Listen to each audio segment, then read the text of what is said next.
Canadian whiskey. It's the most important category right now, today, in the U.S. marketplace. It was bigger, I'll admit that. It used to be a lot bigger than it is today.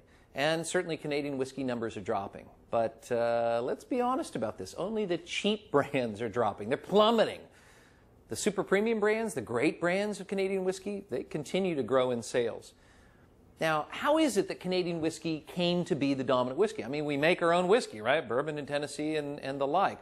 Frankly, it's called Prohibition, all right? Now, Canadian whiskey goes all the way back to 1769 with the Seagram's brand, and certainly there's been whiskeys made in Quebec and other places all the way out in Alberta throughout the 18th century and throughout much of the 19th century, but it gets important during American Prohibition. Why?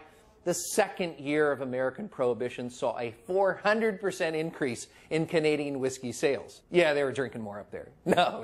It's coming across the Great Lakes. It's coming across this recently discovered pipeline under the Detroit River. We're drinking that stuff. We're paying top dollar. Canadian whiskey is what most people have learned to drink. If you go back to the 1920s, 1930s, 1940s, 1950s, Americans really didn't have their own whiskey. Bourbon in Tennessee, they were out of business. We had Prohibition, we had World Wars. You were going to use those alcohols to make weaponry. Frankly, all of it had to, by law, during World War I and World War II, be used for munitions production. So if you drank whiskey, you were drinking Canadian whiskey. And we got used to that style. And so in truth, the very broadest category, the most powerful category of whiskey in the United States is still this thing called American blended whiskey. It's probably not kind to say, but pretty close to a wannabe Canadian whiskey. Why would I say that? Because Canadian whiskey, by law, is a blended whiskey. What do we mean by that? Let's make sure that we're very clear on that. By law, no more than half of the whiskey inside a bottle of Canadian whiskey is supposed to be a straight whiskey from a grain. Most of the time it's from corn. Yeah, I know, you've heard it's from rye. And yeah, you go back to the 19th century, a lot of rye whiskeys made there. And yes, there are still rye whiskeys there. And yes, there are still some rye whiskeys in barrels there that show up in some of these great ultra-premium blends. But most Canadian whiskey is based on corn.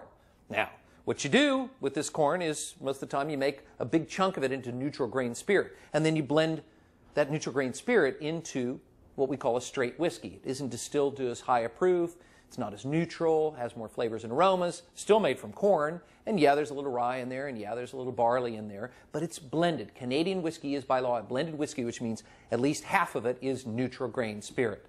So we got used to that stuff. We got used to the softer, milder character of it. And bourbon in Tennessee, the great American spirits, are still trying to find their way to some degree in this marketplace. American blended whiskey, it's in good shape because it is a blended whiskey, frankly, with very few exceptions. There are certainly exceptions, but most blended whiskey from America doesn't really hold its own that well against the great Canadian whiskeys at all, because they've learned how to make these great whiskeys from neutral grain spirit, some of these old ryes, some old corn whiskeys that have been in barrel, and some of those whiskeys are as beautiful a whiskey as you'll ever have.